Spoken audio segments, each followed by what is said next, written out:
পূর্বাচল নতুন শহর প্রকল্পে 4টি থানা করা হবে বলে জানিয়েছে আইজিপি আলী হোসেন ফকির। একই সঙ্গে 6টি তদন্ত কেন্দ্র এবং 2টি পুলিশ লাইন স্থাপনেরও নীতিগত সিদ্ধান্ত নিয়েছে সরকার।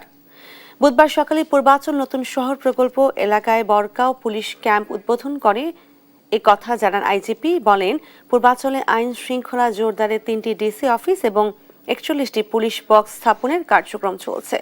ইতিমধ্যে 29-21 একর জমির মধ্যে 18.63 একরের রেজিস্ট্রেশন সম্পন্ন হয়েছে। ভবিষ্যতে পূর্বাচলকে ডিএমপির আওতায় এনে একজন অতিরিক্ত পুলিশ কমিশনারের নেতৃত্বে আলাদা বিভাগ গঠনের পরিকল্পনাও জানান আইজিপি।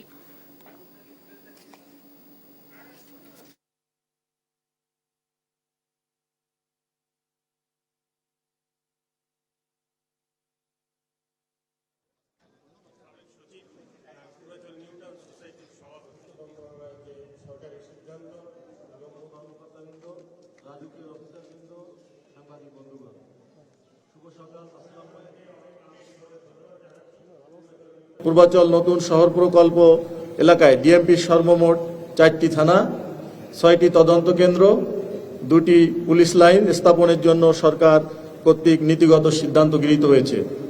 এছাড়াও 3টি ডিসি অফিস স্থাপনের কার্যক্রম চলমান রয়েছে।